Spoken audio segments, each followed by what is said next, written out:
I wanted to talk to you today about creative confidence. I'm going to start way back in the 3rd grade at Oakdale School in Barberton, Ohio. I remember one day my best friend Brian was working on a project. He was making a horse out of the clay that our teacher kept under the sink. And at one point, one of the girls that was sitting at his table, seeing what he was doing, leaned over and said to him, "That's terrible. That doesn't look anything like a horse." Right? And Brian's shoulders sank, and he wadded up the clay horse and he threw it back in the bin. I kind of never saw Brian do a project like that ever again. And I wonder how often that happens, you know? It seems like when I tell that story of Brian to my class, you see, a lot of them want to come up after class and tell me about their similar experience, how a teacher shut them down or how a student was particularly cruel to them. And they some kind of opt out of thinking of themselves as creative at that point, right? And I see that opting out that happens in childhood, and it moves in and becomes more ingrained even by the time you get to adult life. So we see a lot of this.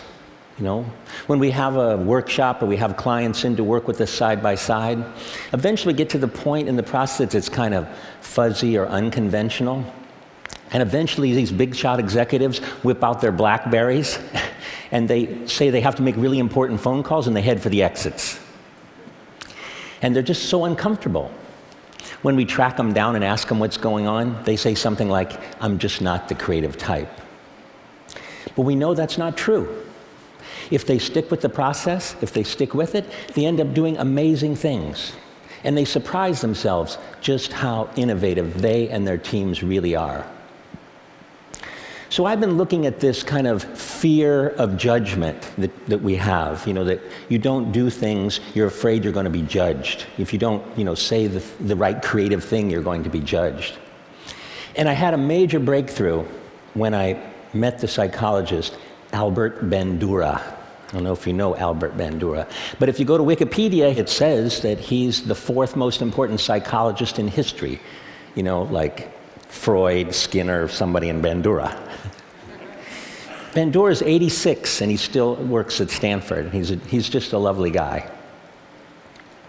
And so I went to see him because he's just worked on phobias for a long time, which I'm very interested in. He had developed this way, this kind of methodology that ended up curing people in a very short amount of time. Like in 4 hours, he had a huge cure rate of people who had phobias. And we talked about snakes. I don't know why we talked about snakes. We talked about snakes and fear of snakes as a phobia. And it was really enjoyable, really interesting. He told me that he'd invite the test subject in, and he'd say, there's a snake in the next room, and we're going to go in there. And to which he reported that most of them replied, "Hell no, I'm not going in there." Certainly if there's a snake in there. But Bandura has a kind of a step-by-step process that was super successful. So he'd take people to this two-way mirror looking into the room where the snake was, and he'd get them comfortable with that. And then through a series of steps, he'd move them, and they'd be standing in the doorway with the door open, and they'd be looking in there, and he'd get them comfortable with that. And then many more steps later, kind of baby steps, they'd be in the room, they'd have like a leather glove, like a welder's glove on, and they'd eventually touch the snake. And when they touched the snake, everything was fine. They were cured. In fact, everything was better than fine. These people who had lifelong fears of snakes were saying things like, "Look how beautiful that snake is." And they were holding it in their laps, right? Bandura calls this process guided mastery. I love that term, guided mastery, right? And something else happened. These people who went through the process and touched the snake ended up having less anxiety about other things in their lives, right? They tried harder, they persevered longer, and they were more resilient in the face of failure, right? They just gained a new confidence. And Bandura calls that confidence self-efficacy, right? The sense that you can change the world and that you can attain what you set out to do. Well, meeting Bandura was really cathartic for me because I realized that this, famous scientist had documented and scientifically validated something that we've seen happen over, for the last 30 years, that we could take people who had the fear that they weren't creative, and we could take them through a series of steps, kind of like a series of small successes, and they turned kind of fear into familiarity. And they surprised themselves. The transformation is amazing. We see at the D School now all the time. People from all different kinds of disciplines, they think of themselves as only analytical. And they come in, and they go through the process, our process, they build confidence, and now they think of themselves differently. And they're totally emotionally excited about the fact that they walk around thinking of themselves as a creative person. Right? So I thought one of the things I'd do today is take you through, and show you what this journey looks like. To me, that journey looks like Doug Dietz. Doug Dietz is a technical person. He designs medical imaging equipment, large medical imaging equipment. He's worked for GE, and he's had a fantastic career. But at one point, he had a moment of crisis. He was in the hospital looking at one of his MRI machines in use when he saw a young family and his little girl. And that little girl was crying and was terrified. And Doug was really disappointed to learn that nearly 80% of the pediatric patients in this hospital had to be sedated in order to deal with this MRI machine. Right? And this was really disappointing to Doug because before this time, he was proud of what he did. He was saving lives with this machine. But it really hurt him to see the fear that this machine caused in kids. About that time, he was at the D School at Stanford taking classes. He was learning about our process, about design thinking, about empathy, about iterative prototyping.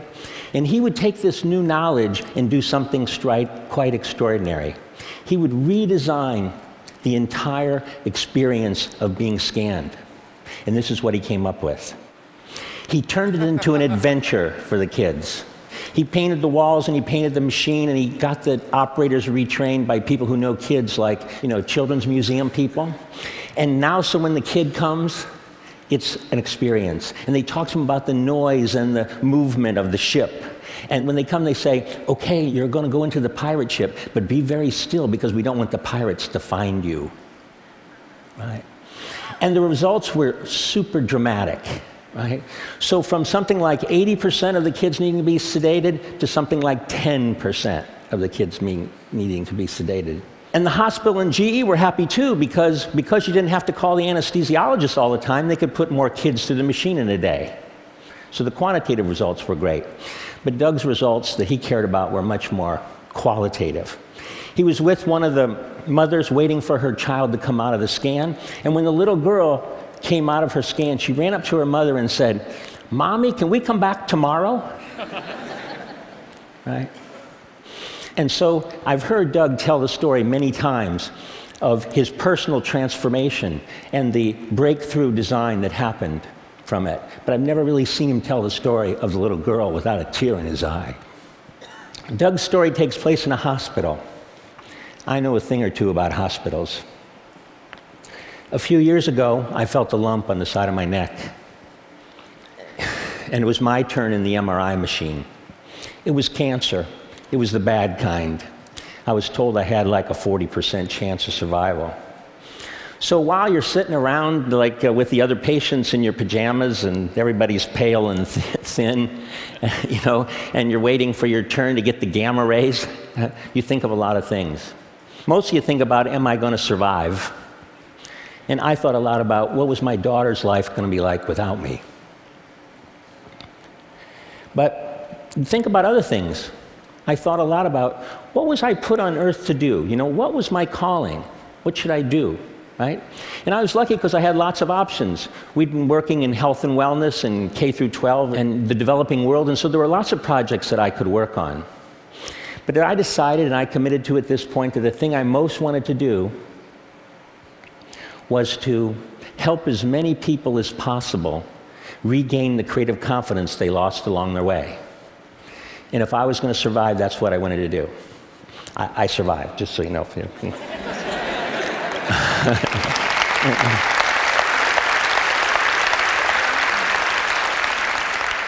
I really believe that when people gain this confidence, and we see it all the time at the D School and at IDEO, that they actually start working on the things that are really important in their lives. We see people quit what they're doing and go in new directions. We see them come up with more interesting and more ideas so that they can choose from better ideas. And they just make better decisions. So I know at TED you're supposed to have a change the world kind of thing, isn't that? Everybody has a change the world thing. If there is one for me, this is it, to help this happen. So I hope you'll join me on my quest. You as kind of thought leaders, it would be really great if you didn't let people divide the world into the creatives and the non-creatives like it's some God-given thing. And to have people realize that they're naturally creative, and that those natural people should let their ideas fly. That they should achieve what Bandura calls self-efficacy, that you can do what you set out to do, and that you can reach a place of creative confidence and touch the snake. Thank you.